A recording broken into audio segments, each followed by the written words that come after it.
ಆಗಷ್ಟೇ ಅಡಿಗೆ ಕೆಲಸ ಮುಗಿಸಿ ಹೊರಗಡೆ ಹೋಗಿ ಬಂದ ಕೇಶವಮ್ಮ ಮನೆಯ ಹೊರಗಿನ ಕೆಲಸವನ್ನು ಮುಗಿಸಿ ಒಳಗಡೆ ಹೋಗುವಷ್ಟರಲ್ಲಿ ವರದ ಆಗಷ್ಟೇ ಮಾಡಿದ ಬಿಸಿಬೇಳೆ ಬಾತನ್ನು ಕೈಯಲ್ಲಿ ಹಾಕಿಕೊಂಡು ಉಫ್ ಉಫ್ ಎಂದು ಊದುತ್ತಾ ನಾಲಿಗೆಯಿಂದ ನೆಕ್ಕತೊಡಗಿದನು. ಅಯ್ಯೋ ದರಿದ್ರ, ಏನೋ ಬಂದಿದೆ ನಿನಗೆ, ನಾಳೆ ಪರೀಕ್ಷೆ ಓದಿಕೊಳ್ಳೋ ಎಂದು ಹೇಳಿದರೆ ಎರಡು ಮೂಗಿನ ಹೊಳ್ಳೆಯನ್ನು ಅಗಲಿಸಿಕೊಂಡು ಬಂದಿದ್ದೀಯ. ಏನು ಕರ್ಮನೋ ನಂದು, ನಿನ್ನ ಅಣ್ಣನ ಅಕ್ಕನ ನೋಡಿ ಕಲ್ತ್ಕೊಳ್ಳೋ, ಓದೋದು ಹೇಗೆ ಎಂದು ಸಹಸ್ರನಾಮಾರ್ಚನೆ ಮಾಡುತ್ತಾ ಇದ್ದರೆ, ಅಮ್ಮ ಸ್ವಲ್ಪ ಹುಳಿ ಕಡಿಮೆ ಕಣಮ್ಮ, ಅದು ಚೂರು ಹಾಕಿಬಿಡು, ರುಚಿಯೆಲ್ಲ ಸರಿಯಾಗತ್ತೆ ಎಂದು ಹೇಳಲು ಅಲ್ಲೇ ಸೌದೆ ಹೋಟ್ಲಲ್ಲಿ ಇದ್ದಂಥ ಒಂದು ಕೋಲನ್ನು ತೆಗೆದುಕೊಂಡು ಹೊಡೆಯಲು ಹೋಗಲು ಮುಂದುಗಡೆ ಬಾಗಿಲು ದಾಟಿ ಪಕ್ಕದ ಬೇಲಿ ಹಾರಿ ಓಡಿ ಹೋದನು ವರದ. ಇವನು ಒಬ್ಬ ಪ್ರಾರಬ್ಧ ಹುಟ್ಟಿದ್ದಾನೆ. ಯಾವಾಗ ನೋಡಿದರೂ ತಿನ್ನೋದ್ರಲ್ಲೇ ಇರ್ತಾನೆ. ಮುಂದೆ ಇವನ ಜೀವನ ಹೇಗೋ ಏನೋ. ಇರುವುದು ಅಂಗೈಯಗಲ ಜಾಗ. ಎಲ್ಲ ನಮಗೆ ಓದು ಇದ್ದರೇನೆ ಜೀವನ, ಇಲ್ಲ ಅಂದ್ರೆ ಇಲ್ಲ. ಎಲ್ಲ ಪರೀಕ್ಷೆಯಲ್ಲಿ ನೋಡಿದ್ರು ಇವನು ನಪಾಸಾಗಿ ಬರುತ್ತಾನೆ ಎಂದು ಗೊಣಗೆಟ್ಟಿದರು. ಅಷ್ಟರಲ್ಲಿ ಅಲ್ಲಿಗೆ ಬಂದ ವಾಮನ, ಅವನನ್ನು ನನ್ನ ತಮ್ಮ ಅಂತ ಹೇಳೋದಕ್ಕೆ ನಾಚಿಕೆ ಆಗುತ್ತೆ ಅಮ್ಮ ಎಂದು ಒಗ್ಗರಣೆ ಹಾಕುವ ಕೆಲಸ ಮಾಡಿದನು. ಅದು ಬಿಡು ವಾಮನ, ರಾತ್ರಿಯೆಲ್ಲ ಓದಿ ಸುಸ್ತಾಗಿರ್ತೀಯ, ಒಂಚೂರು ಕಾಫಿ ಮಾಡ್ಕೊಡ್ಲಾ, ಅಪ್ಪ ಯಾಕೋ ಬಂದೇ ಇಲ್ಲ ನೋಡು ಎಂದು ಹೇಳಿದರು. ಸರ್ಕಾರಿ ಕಚೇರಿಯಲ್ಲಿ ಜವಾನನ ಕೆಲಸವನ್ನು ಮಾಡಿಕೊಂಡಿರುವ ಶ್ಯಾಮರಾಯರು ಒಂದು ಸ್ವಂತ ಪುಟ್ಟ ಸೂರಿನಲ್ಲಿ 5 ಜನ ಮಕ್ಕಳೊಂದಿಗೆ ಪುಟ್ಟದಾಗಿ ಅಚ್ಚುಕಟ್ಟಾಗಿ ಸಂಸಾರ ಮಾಡಿಕೊಂಡಿದ್ದರು. ಮೊದಲನೆಯ ಮಗ ವಾಮನ, ಎರಡನೇ ಮಗಳು ಸ್ವಾತಿ, ಮೂರನೆಯ ಮಗ ವರದ ಮತ್ತು ಕೊನೆಗೆ ಅವಳಿ ಜವಳಿ ಮಕ್ಕಳಾದ ಸ್ವಪ್ನ ಮತ್ತು ಸುಜಾತ. ಅವರು ದುಡಿಯುವ ಸಂಬಳ 7 ಜನರ ಹೊಟ್ಟೆಗೆ ಸಾಕಾಗುತ್ತಿರಲಿಲ್ಲವಾದುದರಿಂದ ಸಂಜೆಯ ಸಮಯದಲ್ಲಿ ಒಂದು ಅಂಗಡಿಯಲ್ಲಿ ಲೆಕ್ಕಾಚಾರ ಬರೆಯುವ ಕೆಲಸವನ್ನು ಮತ್ತು ರಜೆ ದಿನಗಳಲ್ಲಿ ಯಾರದಾದರೂ ಭಟ್ಟರ ಜೊತೆಗೆ ಸಹಾಯಕನಾಗಿ ಪೂಜೆ ಹವನಗಳಿಗೆ ಹೋಗುವರು. ಸ್ವಂತ ಮನೆಯಾದುದರಿಂದ ಸಾಂಗವಾಗಿ ಜೀವನ ಸಾಗುತ್ತಿತ್ತು. ಹೀಗಾಗಿ ಯಾವುದೇ ತಾಪತ್ರಯವಿಲ್ಲದೆ ಜೀವನ ನಡೆಯುತ್ತಿತ್ತು. ಕಾಲೇಜಿನಲ್ಲಿ ಪದವಿಯನ್ನು ಓದುತ್ತಿರುವ ವಾಮನ ಎಲ್ಲದರಲ್ಲೂ ಪ್ರಥಮವೇ. ಇನ್ನೊಂದು 2 ತಿಂಗಳು ಬಿಟ್ಟರೆ ಪದವಿಯು ಮುಗಿದು ಯಾವುದಾದರೂ ಒಳ್ಳೆ ಕೆಲಸಕ್ಕೆ ಹೋಗುವನು. ಇದರಿಂದ ಮುಂದೆ ತಮ್ಮ ಸಂಸಾರಕ್ಕೆ ಆಸರೆಯಾದೀತು ಎಂದು ಕೇಶವಮ್ಮ ಯೋಚಿಸುವರು. ಇನ್ನು ಮೊದಲನೇ ಮಗಳು ಸ್ವಾತಿಯು ಕೂಡ ಪ್ರಥಮ ವರ್ಷದ ಪದವಿಯನ್ನು ಓದುತ್ತಾ ಇದ್ದು ಮುಂದೆ PhD ಮಾಡುವ ಇರಾದೆ ಇದ್ದು ಅದಕ್ಕಾಗಿ ಕಷ್ಟಪಟ್ಟು ಓದುತ್ತಿರುವಳು.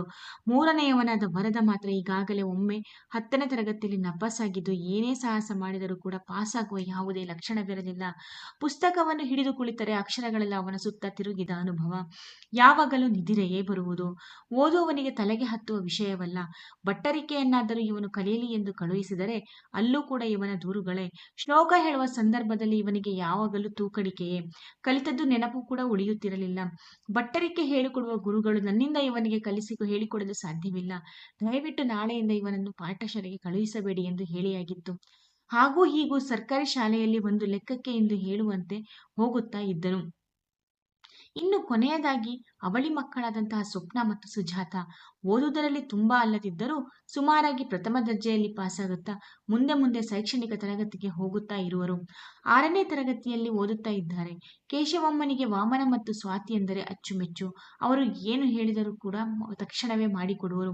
ರಾತ್ರಿ ಹಗಲು ಎನ್ನದೆ ಕಷ್ಟಪಟ್ಟು ಓದುವರು ಎಂದು ಯಾವುದೇ ಕೆಲಸವನ್ನು ಮಾಡಿಸುತ್ತಿರಲಿಲ್ಲ. ಆದರೆ ಅವರಿಗೆ ಉಬ್ಬಸವಿದ್ದುದರಿಂದ ಕೆಲಸವನ್ನು ಮಾಡಲು ಕಷ್ಟಪಡುವರು. ವಾರದಲ್ಲಿ 3 ದಿನ ಉಬ್ಬಸ ಕಾರಣದಿಂದ ಮಲಗಿ ಬಿಡುವರು. ವಾಮನನಾಗಲಿ ಸ್ವಾತಿಯಾಗಲಿ ಯಾವುದೇ ಕಾರಣಕ್ಕೂ ಸುಮ್ಮನೆ ಕುಳಿತಿದ್ದರೂ ಕೂಡ ಅಮ್ಮನಿಗೆ ಮನೆ ಕೆಲಸದಲ್ಲಿ ಸಹಾಯ ಮಾಡುತ್ತಿರಲಿಲ್ಲ. ಅಮ್ಮ ಹುಷಾರಿಲ್ಲ ಎಂದು ಮಲಗಿದರೂ ಕೂಡ ಅಡಿಗೆ ಮನೆಗೆ ಇಣುಕಿ ಕೂಡ ನೋಡುತ್ತಿರಲಿಲ್ಲ. ಆದರೆ ವರದ ಹಾಗಲ್ಲ. ಬೆಳಗ್ಗೆ ಬೇಗನೆ ಎದ್ದು ಅಂಗಳಕ್ಕೆ ನೀರು ಹಾಕಿ ಮನೆಯನ್ನೆಲ್ಲ ಸ್ವಚ್ಛಗೊಳಿಸಿ ಅಡಿಗೆ ಮನೆ ಸೇರುವನು. ರುಚಿಯಾಗಿ ಶುಚಿಯಾಗಿ ಅಡಿಗೆ ಕೆಲಸವನ್ನು ಯಾವುದೇ ಬೇಸರವಿಲ್ಲದೆ ಯಾರ ಸಹಾಯವೂ ಕೂಡ ಇಲ್ಲದೆ ಮುಗಿಸಿ ಬಿಡುವನು. ಒಮ್ಮೊಮ್ಮೆ ಕೇಶವಮ್ಮನಿಗೆ ರೇಗಿ ಹೋಗುತ್ತಿತ್ತು. ಹುಡುಗಿಯರ ಹಾಗೆ ಅಡಿಗೆ ಕೆಲಸವನ್ನು ಮಾಡುವೆಯಲ್ಲ, ಓದುವುದನ್ನು ಬಿಟ್ಟು ನಾಚಿಕೆಯಾಗುವುದಿಲ್ಲವಾ ಎಂದು ಮೂದಲಿಸುವರು. ಆದರೂ ಕೂಡ ಅವರು ಮಲಗಿದರೆ ಯಾವುದೇ ಮುಲಾಜಿಲ್ಲದೆ ಎಲ್ಲಾ ಕೆಲಸವನ್ನು ಮಾಡಿ ಅವರನ್ನು ಕೂಡ ನೋಡಿಕೊಳ್ಳುವನು ಅವನೊಬ್ಬನೇ. ಆದರೆ ಊಟ ಮಾಡುವಾಗ ವಾಮನ ಯಾವಾಗಲೂ ಏನಾದರಾಗಲಿ ಅಡುಗೆ ಮಾತ್ರ ತುಂಬಾ ರುಚಿಯಾಗಿ ಅಮ್ಮನಿಗಿಂತ ಚೆನ್ನಾಗಿ ಮಾಡುವೆ ವರದ, ಇದೊಂದೇ ಕೆಲಸ ನಿನಗೆ ಸರಿಯಾಗಿ ಬರುವುದು, ನೀನು ಹುಡುಗಿಯಾಗಿ ಹುಟ್ಟಬೇಕಿತ್ತು ಎಂದು ಆಡಿಕೊಳ್ಳುವನು. ಸ್ವಾತಿ ಏನು ಹೇಳದಿದ್ದರೂ ಕೂಡ ವರದನ ಮೇಲೆ ಪ್ರೀತಿಯೇನೂ ಇರಲಿಲ್ಲ. ಹೇಗಾದರೂ ಈ ಅಮ್ಮ ಮಲಗಿಕೊಂಡರೆ ಕೆಲಸವು ತನಗೆ ಬೀಳದಿದ್ದರೆ ಸಾಕಿದ ನಿಟ್ಟುಸಿರು ಬಿಡುವಳು.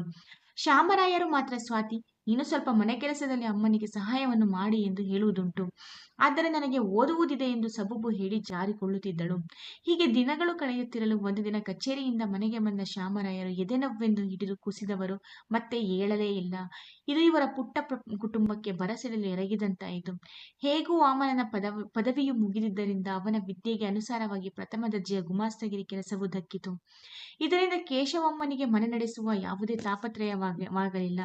ಒಳ್ಳೆಯ ಸಂಬಳವಾಗಿದ್ದರಿಂದ ಸುಸೂತ್ರವಾಗಿ ಮನೆಯು ನಡೆಯುತ್ತಿತ್ತು. ಮನೆಯು ತನ್ನಿಂದ ನಡೆಯುವುದೆಂದು ಅಹಂಕಾರವು ವಾಮನನಲ್ಲಿ ಮನೆ ಮಾಡಿತ್ತು. ಸ್ವಾತಿಯು ಪದವಿಯನ್ನು ಮುಗಿಸಿ PhD ಮಾಡುವಲ್ಲಿ ಗಮನ ಹರಿಸಿದರೆ, ವರದನು ಕಷ್ಟಪಟ್ಟು 10ನೇ ತರಗತಿ ಪಾಸಾಗಿ ಕಾಲೇಜಿಗೆ ಹೋಗುತ್ತಿದ್ದು, ನಿಂತರೂ ಕೂತರೂ ವಾಮನನು ವರದನನ್ನು ಅವಹೇಳನೆ ಮಾಡುವನು. ನೀನೊಬ್ಬ ಅನ್ನಕ್ಕೆ ಹೊರೆ ಕಣೋ, ನಿಷ್ಪ್ರಯೋಜಕ, ಕೆಲಸಕ್ಕೆ ಬಾರದವನು, ನಿನ್ನನ್ನು ಕಾಲೇಜಿಗೆ ಕಳಿಸುವುದು ದಂಡ ಎನ್ನುವನು.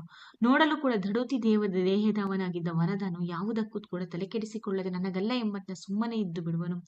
ಕೇಶವಮ್ಮನಿಗೆ ವಾಮನನನ್ನು ಮೂದಲಿಸುವಾಗ ಬೇಸರವಾಗುತ್ತಿತ್ತು. ಆದರೆ ಏನು ಮಾಡಲು ಸಾಧ್ಯವಾಗುತ್ತಿರಲಿಲ್ಲ. ಸ್ವಲ್ಪವಾದರೂ ಚೆನ್ನಾಗಿ ಓದಿದ್ದರೆ ಹೀಗೆ ಕೇಳಿಸಿಕೊಳ್ಳಬೇಕಾಗಿತ್ತ ಎಂದು ಅವನಿಗೆ ಬೈದು ಬಿಡುವರು. ಸ್ವಪ್ನ ಸುಜಾತ ಈಗ ಹೈಸ್ಕೂಲ್ನಲ್ಲಿ ಓದುತ್ತಿದ್ದರು. ದಿನಗಳು ಹೀಗೆ ಸಾಗುತ್ತಿರಲು ತನ್ನ ದೂರದ ಸಂಬಂಧಿ ಶೇಷಾಚಾರಿಗಳು ಮನೆಗೆ ಬಂದಿದ್ದು ತಮ್ಮ ಮಗಳು ಅನಸೂಯಳನ್ನು ವಾಮನನಿಗೆ ತಂದುಕೊಳ್ಳರೆಂದು ಕೇಳಿಕೊಂಡರು. ಮದುವೆ ವಯಸ್ಸಿಗೆ ಬಂದ ಮಗಳು ಇರುವಾಗ ಮಗನಿಗೆ ಮದುವೆ ಮಾಡುವುದೇ ಎಂದು ಯೋಚಿಸಿ ಮಗಳಿಗೆ ತುಂಬಾ ಮದುವೆಯ ಪ್ರಸ್ತಾಪಗಳು ಬಂದರೂ ಕೂಡ ಅವಳು ಯಾವುದೇ ಸಂಬಂಧವನ್ನು ಒಪ್ಪಿರಲಿಲ್ಲ. ಅಲ್ಲದೆ PhD ಮುಗಿಯುವವರೆಗೂ ವಯಸ್ಸು ಎಷ್ಟಾದರೂ ಕೂಡ ನಾನು ಮದುವೆ ಆಗುವುದಿಲ್ಲ ಎಂದು ಸ್ಪಷ್ಟವಾಗಿ ಹೇಳಿದ್ದಳು.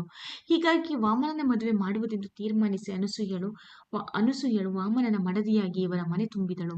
ಮೊದಲಿಗೆ ಎಲ್ಲವೂ ಚೆನ್ನಾಗಿ ನಡೆಯುತ್ತಿದ್ದು, ನಂತರ ಮನೆ ಕೆಲಸದಲ್ಲಿ ಸ್ವಾತಿ ಸಹಾಯ ಮಾಡುವುದಿಲ್ಲವೆಂದು ತಗಾದೆ ತೆಗೆದಳು ಅನಸೂಯ.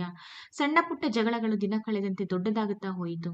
ಕೆಲಸ ಮಾಡಲು ಜಗಳಗಳು ಶುರುವಾಗಿ ನಂತರ ತನ್ನ ಗಂಡ ದುಡಿಯುವುದು, ನೀವೆಲ್ಲ ಕುಳಿತು ತಿನ್ನುವವರು ಎಂದು ಮೂದಲಿಸುವವರೆಗೆ ಹೋಯಿತು. ಅದಕ್ಕೆ ತಕ್ಕಂತೆ ವಾಮನನು ಕೂಡ ಹೆಂಡತಿಗೆ ಬೆಂಬಲವನ್ನು ನೀಡಿದನು. ವರದನನ್ನು ಆಳಿನ ಹಾಗೆ ದುಡಿಸಿಕೊಳ್ಳಲಾರಂಭಿಸಿದಳು.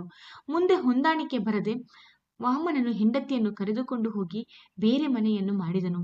ಮೊದಲು ಮನೆ ನಡೆಸುವುದು ಕಷ್ಟವಾಗಿದ್ದು, ಖರ್ಚಿಗೆಂದು ಸ್ವಲ್ಪ ಹಣವನ್ನು ನೀಡುತ್ತಿದ್ದನು. ಆದರೆ ಸ್ವಲ್ಪ ದಿನಗಳು ಕಳೆದ ನಂತರ ತನಗೆ ಖರ್ಚು ಇದೆ ಎಂದು ಹಣವನ್ನು ಕೊಡುವುದನ್ನೇ ನಿಲ್ಲಿಸಿದನು. ಈಗ ಮನೆ ನಡೆಸಲು ಕೇಶವಮ್ಮನವರು ಹಪ್ಪಳ, ಸಂಡಿಗೆ, ಉಪ್ಪಿನಕಾಯಿ ಎಂದು ಮಾಡಿ ಮಾರತೊಡಗಿದರು. ಗಂಡನ ಪಿಂಚಣಿಯೂ ಸ್ವಲ್ಪ ಸ್ವಲ್ಪ ಬರುತ್ತಿದ್ದು ಹೇಗೋ ನಿಭಾಯಿಸುತ್ತಿದ್ದರು. ಮನೆಯ ಎಲ್ಲಾ ಉಸ್ತುವಾರಿಯನ್ನು ಸ್ವಾತಿಯು ನೋಡಿಕೊಳ್ಳುತ್ತಿದ್ದು ಹೇಗೋ ಸಂಸಾರ ತೆವಳಿಕೊಂಡು ಸಾಗುತ್ತಿತ್ತು. ಕೇಶವಮ್ಮನಿಗೆ ಈಗ ಮಗಳ ಮೇಲೆ ನಂಬಿಕೆ, ಒಳ್ಳೆಯ ಕೆಲಸವನ್ನು ಪಡೆದುಕೊಂಡು ಮನೆಗೆ ಆಸರೆಯಾಗುವಳು ಎಂದು ಭರವಸೆಯೊಂದಿಗೆ ದಿನದೂಡತೊಡಗಿದರು. ಒಂದು ದಿನ ಕಾಲೇಜ್ಗೆ ಎಂದು ಹೋದವಳು ಸ್ವಾತಿ ಸಂಜೆ ಎಷ್ಟು ಹೊತ್ತಾದರೂ ಮನೆಗೆ ಬರಲಿಲ್ಲ. 9 ಗಂಟೆ ಆದರೂ ಸ್ವಾತಿಯ ಸುಳಿವಿಲ್ಲ. ಊಟ ಕೂಡ ಮಾಡದೆ ಅವಳ ದಾರಿಯನ್ನೇ ನೋಡತೊಡಗಿದರು. ಬಾಗಿಲಲ್ಲಿ ಕುಳಿತು ಕಾಲವು ಕೆಟ್ಟು ಹೋಗಿದೆ, ಏನಾದರೂ ಅಪಘಾತ ಆಗಿರಬಹುದೇ ಅಥವಾ ಯಾರಾದರೂ ಏನಾದರೂ ಮಾಡಿಬಿಟ್ಟರ ಎಂದು ಪರಿತಪ್ಪಿಸಿದಳು. ರಾತ್ರಿಯೆಲ್ಲ ಅಳುತ್ತಾ ದೇವರ ನಾಮವನ್ನು ಸ್ಮರಿಸುತ್ತಾ ಏನಾಯಿತು ಎಂದು ಕಾಯತೊಡಗಿದರು. ರಾತ್ರಿ ಕಳೆದು ಬೆಳಕು ಹರಿದರೂ ಕೂಡ ಸ್ವಾತಿಯ ಪತ್ತೆ ಇಲ್ಲ. ಕೇಶವಮ್ಮನಿಗೆ ಏನು ಮಾಡಲು ತೋಚದೆ ವರದನನ್ನು ಕರೆದು ವಾಮನನ ಮನೆಗೆ ಕಳುಹಿಸಿದಳು. ವರದನನ್ನು ಕಂಡು ವಾಮನನು, ಅವಳೇನು ಚಿಕ್ಕ ಮಗುವ, ಬರುತ್ತಾಳೆ ಮನೆಗೆ, ಹೋಗು ಸುಮ್ಮನೆ, ಪದೇ ಪದೇ ಇದೇ ನೆಪ ಒಡ್ಡಿ ಹಣ ಕೇಳಲು ಮನೆಗೆ ಬರಬೇಡ ಎಂದು ಮುಖಕ್ಕೆ ಹೊಡೆದಂತೆ ಬಾಗಿಲನ್ನು ಹಾಕಿಕೊಂಡನು. ವರದನಿಗೆ ಇದೆಲ್ಲ ಹೊಸತು. ಏನು ಮಾಡಬೇಕೆಂದು ಗೊತ್ತಾಗದೆ ಮನೆಗೆ ಬಂದು ಅಮ್ಮನಿಗೆ ನಡೆದ ವಿಷಯವನ್ನು ಹೇಳಿದನು. ಕಣ್ಣಲ್ಲಿ ನೀರನ್ನು ತುಂಬಿಕೊಂಡು ಕೇಶವಮ್ಮನು ಎಂತಹ ಲೋಲುಪನಿರಬಹುದು, ತಂಗಿ ಕಾಣಲಿಲ್ಲ ಎಂದರೆ ಸ್ವಲ್ಪವೂ ಯೋಚನೆ ಇಲ್ಲ ಎಂದು ಸೆರಗಿನಿಂದ ಕಣ್ಣೀರನ್ನು ಒರೆಸಿಕೊಳ್ಳುತ್ತಾ ಅವರ ಗಂಡ ಬದುಕಿರುವಾಗ ಅಲ್ಲೇ ಮುಂದಿನ ಬೀದಿಯಲ್ಲಿ ಇರುವ ನರಸಿಂಹರಾಯರ ಜೊತೆ ಹೋಮ ಹವನ ಪೂಜೆಗಳಲ್ಲಿ ಸಹಾಯಕನಾಗಿ ಕೆಲಸ ಮಾಡುತ್ತಿದ್ದರು. ಅವರ ಮನೆಗೆ ಹೋಗಿ ಅವರನ್ನು ಕಂಡು ಮನೆಗೆ ಕರೆದುಕೊಂಡು ಬಾ ಎಂದು ವರದನನ್ನು ಕಳುಹಿಸಲು ವರದ ಬಾಗಿಲ ಕಡೆ ಹೋಗಲು ಅಲ್ಲಿ ಸ್ವಾತಿ ಹೂವಿನ ಹಾರದೊಂದಿಗೆ ನಿಂತಿದ್ದಳು. ಅದನ್ನು ನೋಡು ದಿಗ್ಭ್ರಮೆಗೊಂಡು ಸ್ವಾತಿಯು, ಅಮ್ಮ, ನಾನು ನಿನ್ನೆ ಮದುವೆಯಾದೆ. ಇವರು ನನ್ನ ಕಾಲೇಜಿನಲ್ಲಿ ಪ್ರೊಫೆಸರ್ ಆಗಿದ್ದಾರೆ. ಆದರೆ ಇವರು ಕೆಳಜಾತಿಯವರು. ನೀನು ಒಪ್ಪುವುದಿಲ್ಲ ಎಂದು ಎಣಿಸಿ ಮದುವೆಯಾಗಿ ಬಂದೆ. ನಿನ್ನೆ ಮದುವೆ ನಡೆದಿದ್ದು ರಾತ್ರಿ ಮದುವೆ ಪಾರ್ಟಿ ಎಂದು ಸಹೋದ್ಯೋಗಿಗಳಿಗೆ ನೀಡಿದ್ದು ತಡವಾಗಿದ್ದುದರಿಂದ ಬರಲು ಆಗಲಿಲ್ಲ. ನಮ್ಮ ಮನೆಯ ಪರಿಸ್ಥಿತಿಯು ಇವರಿಗೆ ತಿಳಿದಿದೆ. ನಮ್ಮ ಮನೆಯ ಖರ್ಚನ್ನು ಇವರೇ ನೋಡಿಕೊಳ್ಳುವರು. ವರದನಿಗೆ ಎಲ್ಲಿಯಾದರೂ ಒಂದು ಕೆಲಸವನ್ನು ಕೊಡಿಸುವರು ಮತ್ತು ಸ್ವಪ್ನ ಮತ್ತು ಸುಜಾತರ ಓದಿನ ಖರ್ಚನ್ನೂ ಇವರೇ ಭರಿಸುವರೆಂದು ಆಶ್ವಾಸನೆ ನೀಡಿದ್ದಾರೆ ಎನ್ನಲು ಕೇಶವಮ್ಮನವರು, ಅಣ್ಣ ಮನೆ ಬಿಟ್ಟು ಹೋಗಿದ್ದಾನೆ, ಮನೆಗೆ ದೊಡ್ಡವರೆಂಬುವರು ದುಡಿಯುವವರು ಯಾರೂ ಇಲ್ಲವೆಂದು ತೀರ್ಮಾನಿಸಿ ದಾರಿಯಲ್ಲಿ ಹೋಗುವವನನ್ನು ಕಟ್ಟಿಕೊಂಡು ಬಂದಿರುವೆಯಾ? ಇವನನ್ನು ಕಟ್ಟಿಕೊಂಡು ನನ್ನ ಮರ್ಯಾದೆಯನ್ನು ಹಾಳು ಮಾಡುವ ಮೊದಲು ನನ್ನ ಬಗ್ಗೆ ಯೋಚಿಸಬೇಕಾಗಿತ್ತು. ನಿನ್ನ ಮೇಲೆ ನಾನು ಎಷ್ಟು ನಂಬಿಕೆಯನ್ನು ಇಟ್ಟುಕೊಂಡಿದ್ದೇನೆ. ಎಂಥ ಮಕ್ಕಳು ನನಗೆ ಹುಟ್ಟಿದ್ದಾರೆ, ಎಲ್ಲ ನನ್ನ ಪೂರ್ವಜನ್ಮದ ಕರ್ಮ ಎಂದು ತಲೆಚಚ್ಚಿಕೊಳ್ಳುತ್ತಾ ಅಲ್ಲೇ ಕುಸಿದು ಕುಳಿತರು. ನಾನು ಮನೆ ನಡೆಸಲು ನೀನು ಮತ್ತು ಈ ಕೆಳಜಾತಿಯವನ ಸಹಾಯ ನನಗೆ ಬೇಡ. ದಯವಿಟ್ಟು ಈ ನಿನ್ನ ಗಂಡನನ್ನು ಕರೆದುಕೊಂಡು ಹೊರಟು ಹೋಗು. ನಿನ್ನ ನೆರಳು ಕೂಡ ನನ್ನ ಈ ಮನೆಗೆ ಬೀಳಬಾರದು. ಉಳಿದ ನನ್ನ ಹೆಣ್ಣು ಮಕ್ಕಳಿಬ್ಬರಿಗೆ ಕೆಟ್ಟ ಹೆಸರು ಬರುವುದು. ನೀನು ಯಾವಾಗ ಕುರಿನ ಜಾತಿಯವನೊಂದಿಗೆ ಮದುವೆಯಾದೆಯೋ ಆ ದಿನವೇ ನೀನು ನನ್ನ ಭಾಗಕ್ಕೆ ಸತ್ತು ಹೋದೆ. ಹೋಗಿ ಇಲ್ಲಿಂದ ಎಂದು ಬಾಗಿಲನ್ನು ಹಾಕಿಕೊಂಡು ಒಳಗೆ ಬಂದು ತಲೆ ತಿರುಗಿದಂತಾಗಿ ಅಲ್ಲೇ ಕುಸಿದು ಬಿದ್ದರು. ಸ್ವಲ್ಪ ಹೊತ್ತು ಹಾಗೆ ಹೊರಗಡೆ ನಿಂತಿದ್ದು ನಂತರ ಅಕ್ಕಪಕ್ಕದವರು ನೋಡಲಾಗಿ ಗಂಡನನ್ನು ಕರೆದುಕೊಂಡು ಹೊರಟು ಹೋದಳು ಸ್ವಾತಿ. ಸ್ವಲ್ಪ ಸಮಯ ಕಳೆದು ಕೇಶವಮ್ಮನಿಗೆ ಪ್ರಜ್ಞೆ ಬಂದಿತ್ತು. ವರದನ ತೊಡೆಯ ಮೇಲೆ ಮಲಗಿದ್ದರು. ಈ ಆಘಾತದಿಂದ ಬಿಕ್ಕಿ ಬಿಕ್ಕಿ ಅಳ್ಳತೊಡಗಿದರು. ತಾನು ಅತಿಯಾಗಿ ನಂಬಿದ ತನ್ನ ಮಗಳು ಮಾಡಿದ ಮೋಸವನ್ನು ಅರಗಿಸಿಕೊಳ್ಳಲಾಗಲಿಲ್ಲ. ಮುಂದೆ ತನ್ನ ಸಂಸಾರದ ಗತಿಯೇನು ಎಂದು ಯೋಚಿಸತೊಡಗಿದರು. ವರದನಿಗೆ ಏನು ಮಾಡಬೇಕೆಂದು ತಿಳಿಯಲಿಲ್ಲ. ನನ್ನ ಪ್ರೀತಿಯ ಅಮ್ಮ ಅಳುವುದನ್ನು ನೋಡಲಾಗಲಿಲ್ಲ. ಅಮ್ಮನಿಗೆ ಈಗ ಸಾಂತ್ವನದ ಅವಶ್ಯಕತೆ ಇದೆ ಎಂದು ತೀರ್ಮಾನಿಸಿ, ಅಮ್ಮ ಅಳಬೇಡಮ್ಮ, ನಾನು ಮನೆಯ ಜವಾಬ್ದಾರಿಯನ್ನು ಹೊತ್ತುಕೊಳ್ಳುವೆ. ನಾನು ಸ್ವಪ್ನ ಮತ್ತು ಸುಜಾತರನ್ನು ಓದಿಸುವೆ. ನೀನು ಯೋಚಿಸಬೇಡಮ್ಮ ಎಂದು ಹೇಳಲು ತುಟಿಯಂಚಿನಲ್ಲಿ ನೆಗೆ ಚೆಲ್ಲಿದರು ಕೇಶವಮ್ಮ. ಓದು ಬರಹ ತಿಳಿಯದ ದಡ್ಡ ಇವನು ನಮ್ಮನ್ನು ಸಾಕಲು ಸಾಧ್ಯವೇ ಎಂದು ಯೋಚಿಸಿದರು. ಅಮ್ಮನನ್ನು ಸಮಾಧಾನಪಡಿಸಿ ರಾತ್ರಿಯಿಂದ ಸ್ವಾತಿ ಬರಲಿಲ್ಲವೆಂದು ಯೋಚಿಸಿ ಊಟವನ್ನು ಮಾಡಿರಲಿಲ್ಲ. ಅಲ್ಲದೆ ವಿಪರೀತವಾದ ಜ್ವರ ಬಂದಿತ್ತು. ಹಾಗಾಗಿ ಸ್ವಲ್ಪ ಗಂಜಿಯನ್ನು ಮಾಡಿ ತಂದು ಕುಡಿಸಿದನು. ಮಾತ್ರೆಯನ್ನು ಕೊಟ್ಟು ಮಲಗಿಸಿ ನಂತರ ತಂಗಿಯವರಿಗೆ ತಿಂಡಿಯನ್ನು ಮಾಡಿಕೊಟ್ಟು ಶಾಲೆಗೆ ಹೋಗಲು ತಿಳಿಸಿ ಏನಾದರೂ ಕೆಲಸ ಮಾಡಬೇಕೆಂಬ ಹಂಬಲವೇನೋ ಇತ್ತು. ಆದರೆ ಏನು ಮಾಡುವುದು? ಅಮ್ಮನನ್ನು ಈ ಸ್ಥಿತಿಯಲ್ಲಿ ನೋಡಲಾಗುತ್ತಿಲ್ಲ. ಏನು ಕೆಲಸ ಮಾಡುವುದು, ಯಾರನ್ನು ಕೇಳುವುದು ಎಂದು ಯೋಚಿಸಿ ನರಸಿಂಹರಾಯರ ಹತ್ತಿರ ಹೋಗಿ ಇರುವುದನ್ನೆಲ್ಲ ಹೇಳುವುದು. ಅವರಿಗೆ ಅಪ್ಪನೆಂದರೆ ಬಹಳ ಅಚ್ಚುಮೆಚ್ಚು. ಅವರೇ ಏನಾದರೂ ದಾರಿ ತೋರಿಸಿ ಯಾರು ಎಂದು ಅವರ ಮನೆ ಕಡೆಗೆ ಹೋದನು. ನಡೆದ ವಿಷಯವನ್ನೆಲ್ಲ ತಿಳಿಸಿ ಏನನ್ನಾದರೂ ದಾರಿ ತೋರಿಸಿ ಎಂದು ಅಂಗಲಾಚಿದನು. ಏನು ಮಾಡುವೆ ವರದ? ಓದು ಬರಹ ನಿನಗೆ ಅಷ್ಟಕ್ಕಷ್ಟೇ. ನಿನ್ನ ಬಟ್ಟರಿಕೆ ಕೂಡ ಸರಿಯಾಗಿ ಕಲಿಯಲಿಲ್ಲ. ಬೇರೆ ಯಾವುದಾದರೂ ಅಂಗಡಿಯಲ್ಲಿ ಗುಮಾಸ್ತನ ಕೆಲಸವನ್ನು ಕೊಡಿಸೋಣವೆಂದರೆ ನಿನಗದು ಆಗದು. ಇರಲಿ, ನನ್ನ ಮೈದುನ ನಾರಾಯಣ ಶಾಸ್ತ್ರಿಗಳು ಮದುವೆ ಮುಂಜಿ ಹಬ್ಬ ಹರಿದಿನಗಳಲ್ಲಿ ಅಡಿಗೆ ಕಾಂಟ್ರಾಕ್ಟರ್ ಮಾಡುವರು. ಒಬ್ಬರೇ ಇದ್ದು ಪಾತ್ರೆ ಪಗಡಗಳನ್ನು ತೊಳೆಯಲು ಒಬ್ಬ ಹುಡುಗನನ್ನು ಇಟ್ಟುಕೊಂಡಿದ್ದಾರೆ. ಇತ್ತೀಚೆಗೆ ಹೆಚ್ಚು ಹೆಚ್ಚು ಕಾಂಟ್ರಾಕ್ಟ್ ಬರುತ್ತಿರುವುದರಿಂದ ಒಬ್ಬ ಹುಡುಗ ಬೇಕೆಂದು ಹೇಳಿದ್ದರು. ಒಮ್ಮೆ ನಮ್ಮ ಮನೆಯಿಂದ 3ನೇ ಓಣೆಯಲ್ಲೇ ಅವರ ಮನೆ ಇರುವುದು. ಒಂದು ವೇಳೆ ನಿನ್ನ ಅದೃಷ್ಟಕ್ಕೆ ಅವರಿಗೆ ಯಾರು ಕೂಡ ಅಡಿಗೆ ಮಾಡಲು ಸಹಾಯಕನು ಸಿಗಲಿಲ್ಲವೆಂದರೆ ನೀನು ಅವರ ಜೊತೆ ಸದ್ಯಕ್ಕೆ ಕೆಲಸಕ್ಕೆ ಸೇರಿಕೊಳ್ಳುವಂತೆ. ಮುಂದೆ ಯಾವುದಾದರೂ ಕೆಲಸ ಸಿಕ್ಕರೆ ಹೇಳುವೆ ಎಂದು ಅವರ ಮನೆಗೆ ಕರೆದುಕೊಂಡು ಹೋದರು. ನಾರಾಯಣ ಶಾಸ್ತ್ರಿಗಳು ಮನೆಯಲ್ಲೇ ಇದ್ದು ಮೊನ್ನೆ ತಾನೇ ಹೊಸದಾಗಿ ಕೆಲಸಕ್ಕೆ ಸೇರಿದ್ದ ಹುಡುಗ ಬಿಟ್ಟು ಹೋದನು. ನನಗೆ ಉಬ್ಬಸದ ಕಾರಣದಿಂದ ಮೊದಲಿನ ತರಹ ಕೆಲಸ ಮಾಡಲು ಸಾಧ್ಯವಿಲ್ಲ. ಈಗಿನ ಹುಡುಗರಿಗೆ ಕೆಲಸ ಮಾಡುವ ಉಮೇದು ಕಾಣಿಸುತ್ತಿಲ್ಲ ಎಂದು ತಮ್ಮ ಅಸಮಾಧಾನವನ್ನು ಹೊರಹಾಕಿದರು. ನರಸಿಂಹರಾಯರು ವರದನನ್ನು ಪರಿಚಯಿಸಿ, ಇವನು ನನ್ನ ಕಣ್ಣೆದುರು ಬೆಳೆದ ಹುಡುಗ. ಇವನನ್ನು ನಿಮ್ಮ ಸಹಾಯಕನಾಗಿ ಸೇರಿಸಿಕೊಂಡು ಇವನಿಗೆ ದಾರಿ ತೋರಿಸಿ ಎಂದು ಅವನ ಮನೆಯಲ್ಲಿ ನಡೆದ ವಿಷಯವನ್ನೆಲ್ಲ ತಿಳಿಸಿದರು. ಎಲ್ಲವನ್ನು ಗಮನವಿಟ್ಟು ಕೇಳಿದ ನಾರಾಯಣ ಶಾಸ್ತ್ರಿಗಳು, ಸರಿ, ಒಳ್ಳೆ ಹುಡುಗನ ಹಾಗೆ ಕಾಣಿಸುತ್ತೀಯಾ? ನಾಳೆಯಿಂದಲೇ ಕೆಲಸಕ್ಕೆ ಬಂದು ಬಿಡು. 1 ತಿಂಗಳಿನ ನಿನ್ನ ಕೆಲಸವನ್ನು ನೋಡಿ ಸಂಬಳವನ್ನು ನಿರ್ಧರಿಸುವೆ ಎಂದು ತಿಳಿಸಿದರು. ವರದ ಹಿರಿಹಿರಿ ಹಿಗ್ಗಿದನು. ಅಡಿಗೆ ಮಾಡುವುದು ಅವನ ನೆಚ್ಚಿನ ಕೆಲಸವಾಗಿತ್ತು. ಅಂತೆಯೇ ಇಬ್ಬರಿಗೂ ನಮಸ್ಕರಿಸಿ ಮನೆಯ ಕಡೆಗೆ ಪ್ರಯಾಣಿಸಿದನು. ಮಾರನೆಯ ದಿನದಿಂದ ಕೆಲಸಕ್ಕೆ ಹೋಗತೊಡಗಿದನು. ಮೊದಲು ಪಾತ್ರೆ ತೊಳೆಯುವ, ತರಕಾರಿ ಹೆಚ್ಚುವ ಕೆಲಸವನ್ನು ಮಾಡಿಸತೊಡಗಿದರು ಶಾಸ್ತ್ರಿಗಳು. ಆದರೆ ವರದನ ಕೆಲಸದ ಮೇಲಿನ ಶ್ರದ್ಧೆ, ನಿಷ್ಠೆಯನ್ನು ನೋಡಿ ಒಂದೊಂದು ಅಡಿಗೆಯನ್ನು ನಿಧಾನವಾಗಿ ಹದವಾಗಿ ಮಾಡುವುದನ್ನು ಕಲಿಸಿದರು. ವರದ 1 ವರ್ಷವೆನ್ನುವಷ್ಟರಲ್ಲಿ ಕೆಲಸದಲ್ಲಿ ನುರಿತನಾಗಿದ್ದು ಗುರುಗಳನ್ನು ಮೀರಿಸುವಷ್ಟು ಅಚ್ಚುಕಟ್ಟಾಗಿ ಶುಚಿಯಾಗಿ ಕೆಲಸವನ್ನು ಮಾಡತೊಡಗಿದನು. ಇತ್ತೀಚೆಗೆ ಉಬ್ಬಸದ ಕಾರಣದಿಂದಾಗಿ ಶಾಸ್ತ್ರಿಗಳು ಸರಿಯಾಗಿ ಕೆಲಸಕ್ಕೆ ಹೋಗಲು ಸಾಧ್ಯವಾಗುತ್ತಿರಲಿಲ್ಲ. ಒಂದು ದಿನ ವರದನನ್ನು ಕರೆದು, ಇಷ್ಟು ವರ್ಷ ನಾನು ಈ ಅಡಿಗೆ ಕೆಲಸವನ್ನು ನಡೆಸಿಕೊಂಡು ಹೋದೆ. ಇನ್ನು ಮುಂದೆ ನನ್ನಿಂದ ಸಾಧ್ಯವಿಲ್ಲ ವರದ. ನಾನು ನನ್ನ ನಿವೃತ್ತಿಯನ್ನು ಹೊಂದಲು ಇಷ್ಟಪಡುವೆ. ನನಗೆ ಮಕ್ಕಳಿಲ್ಲದ ಕಾರಣ ನಾನು ನಿನ್ನನ್ನೇ ಮಗನೆಂದು ತಿಳಿದಿರುವೆ. ನೀನು ಮುಂದೆ ನಡೆಸಿಕೊಂಡು ಹೋಗುತ್ತೀಯ ಎಂದು ತಿಳಿಸಿದರು. ಅಂತೆಯೇ ತನ್ನ ಕೈಯಲ್ಲಿ ಆದಷ್ಟು ಹಣವನ್ನು ಅವನ ಜೀವನಕ್ಕೆ ನೀಡಿ ಅವರ ಮಾತಿನಂತೆ ನಡೆಸಿಕೊಂಡು ಹೋಗತೊಡಗಿದನು. ಅವನ ಉತ್ತಮ ಕಾರ್ಯಕ್ಷಮತೆಯ ಫಲವಾಗಿ ಇಂದು ನಗರದಲ್ಲಿ ಪ್ರಸಿದ್ಧ ಅಡಿಗೆ ಕಾಂಟ್ರಾಕ್ಟರ್ ಆಗಿದ್ದು, ವರದನಿಂದ ವರದರಾಯರಾಗಿದ್ದು, ಮದುವೆಗಳಲ್ಲಿ ಗಂಡಿನವರು ವರದರಾಯರ ಅಡುಗೆಯೇ ಬೇಕು ಎಂದು ಹೆಣ್ಣಿನ ಕಡೆಯವರಿಗೆ ಬೇಡಿಕೆಯನ್ನು ಇಡುವಷ್ಟು ಪ್ರಸಿದ್ಧಿಯನ್ನು ಪಡೆದಿದ್ದನು. ಅವನ ಕೈ ಕೆಳಗೆ ಸುಮಾರು 300 ಜನ ಕೆಲಸವನ್ನು ಮಾಡುತ್ತಿದ್ದು, ಒಮ್ಮೊಮ್ಮೆ 20-25 ಕಾಂಟ್ರಾಕ್ಟನ್ನು ಒಪ್ಪಿಕೊಂಡು ನಿರ್ವಹಿಸುವನು. ಪ್ರತಿ ಕಾರ್ಯಕ್ರಮದಲ್ಲೂ ತಾನೇ ಮುಂಚೂಣಿಯಲ್ಲಿ ನಿಂತು ಊಟದ ಮೇಲ್ವಿಚಾರಣೆಯನ್ನು ಮಾಡುವನು.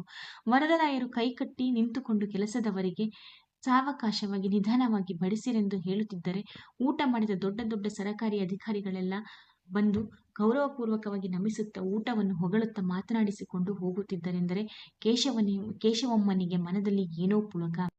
ಸ್ವಪ್ನ ಮತ್ತು ಸುಜಾತರನ್ನು ಪದವಿಯವರೆಗೂ ಓದಿಸಿ ಒಳ್ಳೆಯ ಸಂಬಂಧವನ್ನು ನೋಡಿ ಅದ್ದೂರಿಯಾಗಿ ಮದುವೆ ಮಾಡಿಕೊಟ್ಟರು.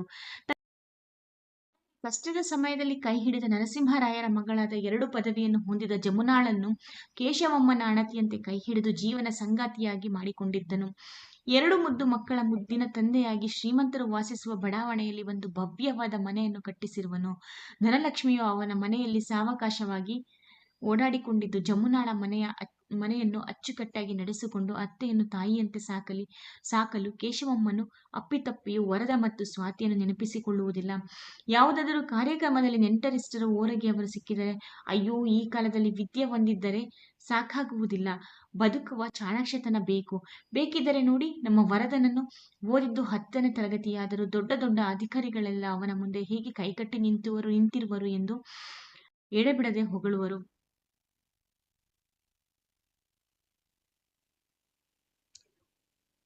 ವೀಕ್ಷಕರೇ, ಈ ಕತೆ ನಿಮಗೆ ಇಷ್ಟವಾದಲ್ಲಿ ಲೈಕ್, ಶೇರ್ ಮಾಡಿ ಮತ್ತು ಚಾನೆಲ್ ಅನ್ನು ಸಬ್ಸ್ಕ್ರೈಬ್ ಮಾಡಿ. ಹೊಸ ಕಥೆಯನ್ನು ನಿರೀಕ್ಷಿಸಿ. ಧನ್ಯವಾದಗಳು.